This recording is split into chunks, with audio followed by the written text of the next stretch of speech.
Hello and a very warm welcome to my YouTube. My name is Chris and this evening we're taking a look at a remarkable young man, Ginger Lacey, Yorkshire fighter pilot.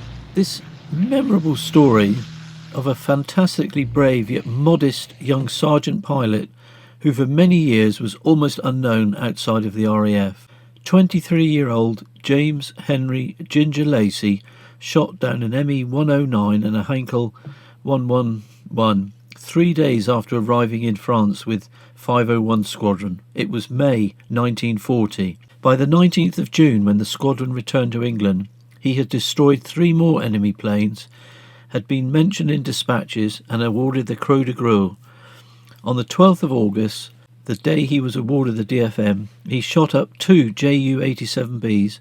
On the 13th of September, he destroyed the Heinkel that bombed Buckingham Palace, a success that brought him a gift of the first parachute made in Australia and a silk scarf embroidered with the names of 100 girls that were employed at that factory. By the end of September, Ginger Lacey was the top scorer in the Battle of Britain, with 18 enemy aircraft destroyed. To add to these were 4 probables and 6 damaged, plus 5 destroyed in France. Commissioned in 1941, he became an instructor before being posted to 602 Squadron under Paddy Finucane, and later volunteered for rocket weapons training development. He was sent overseas in 1943 and he served in Burma as commanding officer of 17 Squadron. Characteristically, then, the squadron leader shot down the first Japanese fighter he met in combat. How did you think about the enemy, which of course you were calling bandits, which seems to sort of distance them in some way? Were they people? Were they machines? What were? No, I don't think they were people. We called them bandits. That was merely a code word which we were given when we were given the other code words, such as scramble, meaning take off. Bandits meant either unidentified or enemy aircraft. Anything could be a bandit that was not definitely identified as friendly. We used the code word Angels for the height we were going to. Angels 15 was 15,000 feet. We had various ones like Buster for full throttle, and Saunter for throttle back and cruise at economical cruise, and Gate, which was absolute emergency full throttle.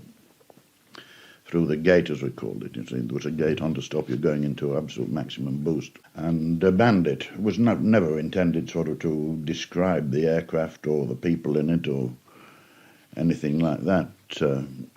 I can't remember the one offhand now what the Germans used, but it wasn't quite as emotive as the word bandit.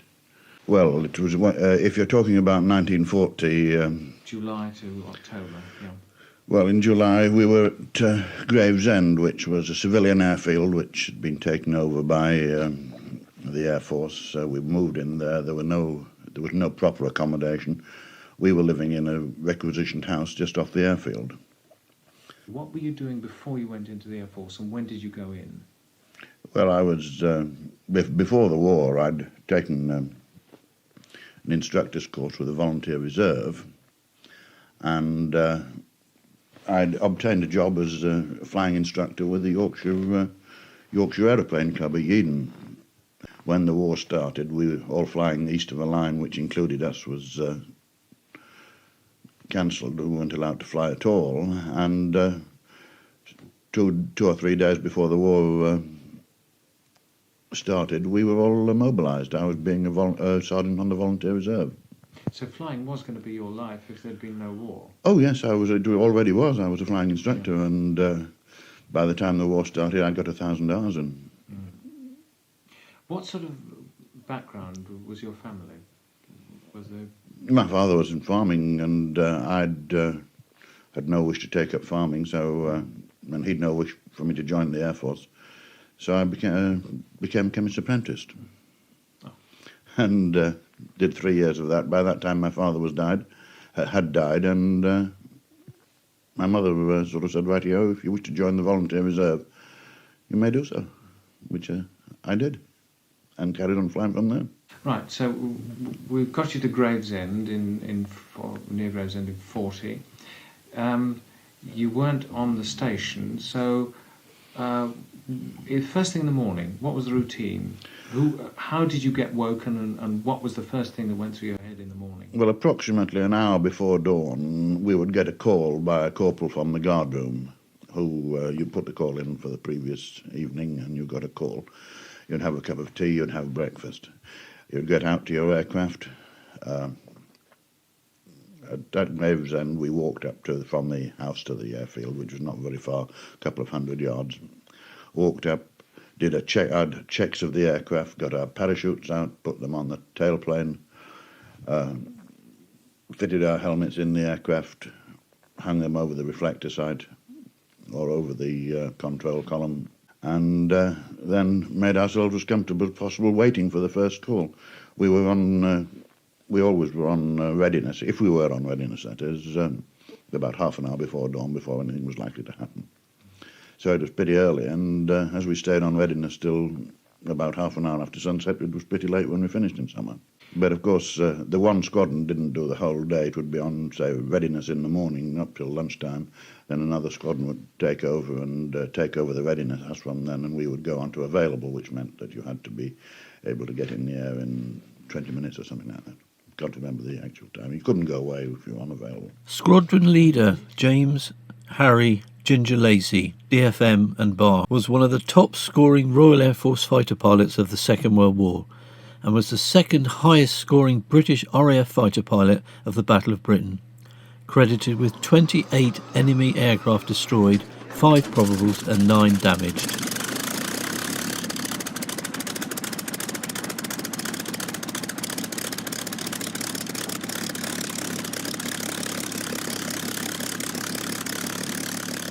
I remember that if it was pouring with rain, there was a big sigh of relief and everyone went back to sleep again. Sometimes, of course, you still had to get up and be there in case the rain cleared. But there was never quite the tension on a bad day that there was on a good day. If the sun was shining brightly and not a cloud in the sky, well, then you knew that you were going to have a lot of work to do that day. Well, what you normally did was you went out to your aircraft, which was some distance away from where your hut was or where your telephone was, and you lay under the wing and try to get some extra sleep in. The main thing that remains in my mind now about the Battle of Britain was I was always tired.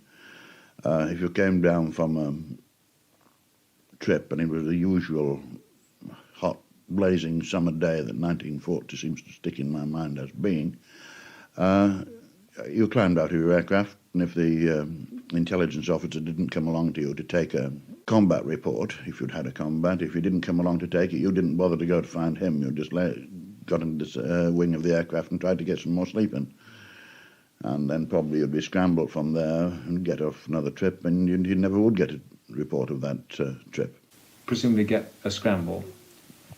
Now, films have done it with telephone bells and with somebody hitting a great big bell. What was it like in your case? Can you take me through a scramble? Can you explain from the point of view laying under the wing what you heard and what you had to do for those next few moments before you got airborne? If you were the squadron or the flight was at readiness, one pilot would be detailed to be on the operations telephone. That was merely so that it wasn't that we didn't trust an airman or a corporal, but it was better to have a pilot there in case some information, flying information, was given at the same time or slightly before the controller said scramble.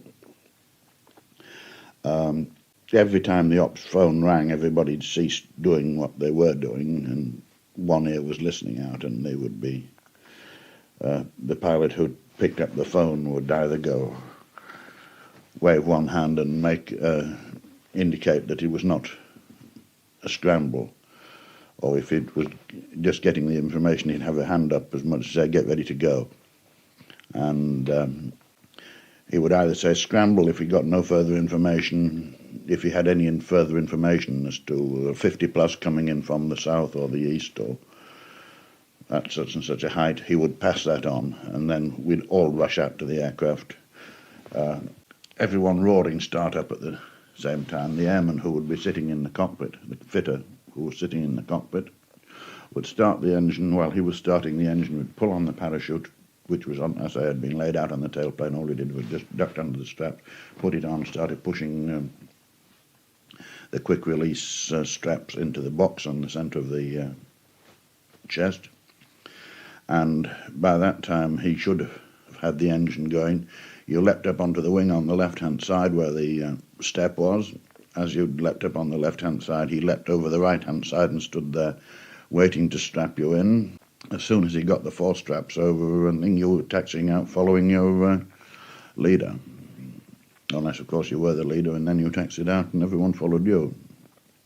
Well, what was it like taxiing out? They're not easy planes to... Are we talking about Spits, are we? No, I'm talking about Hurricanes at that time. You could taxi in a Hurricane as fast as you like. The undercarriage was as strong as a Forth bridge. But there wasn't much taxiing out in so much as it would be a case of if you're all lined up on one side of Gravesend Airfield, it was a grass airfield, and regardless of the direction of the wind, you just whammed the throttle open and went in that direction, straight off from the dispersal point, and climbed away, forming up into squadron formation as you climbed away, and picking a direction given you by the controller over the RT. The radio wasn't very much good in those days. We had about an old-fashioned HF set, which you had to tune, and the communications, as they existed then, wouldn't be put up with for 10 minutes a day, or 10 seconds. I did read one account in which somebody said that they would actually listen to ordinary radio if they were on patrol at that time. You could actually tune. Yes, you could tune, yes.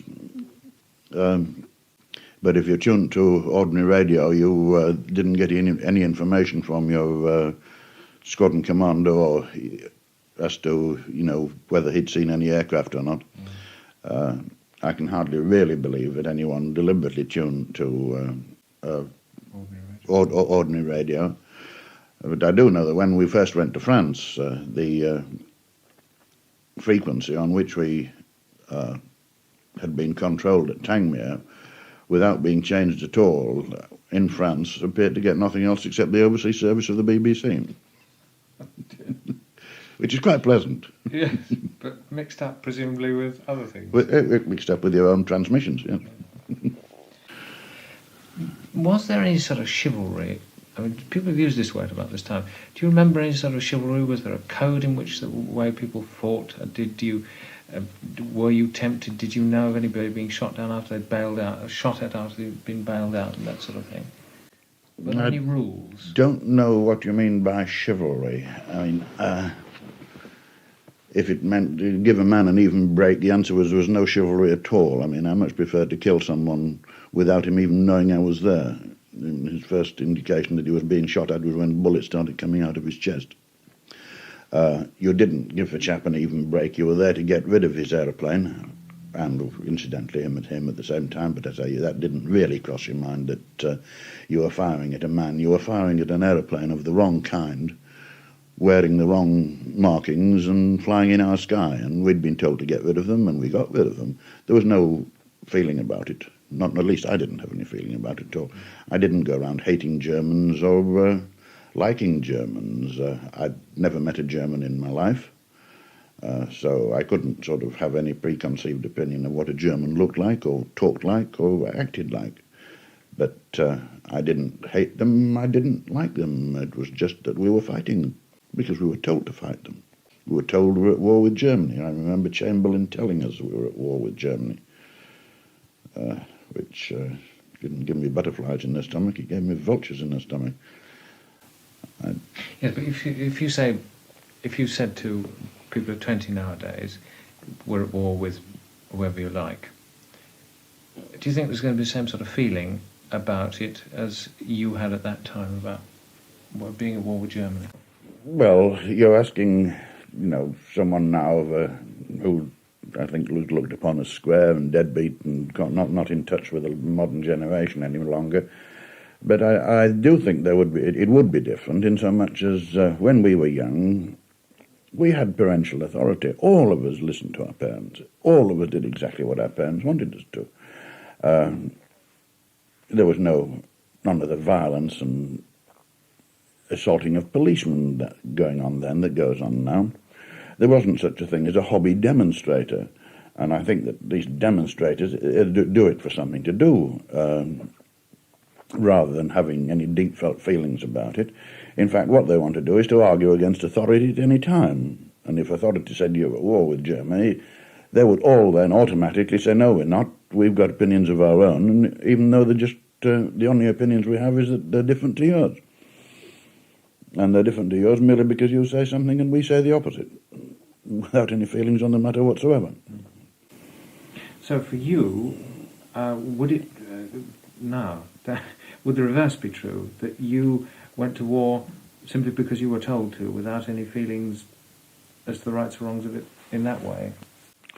No, I think that a lot of people there had got feelings.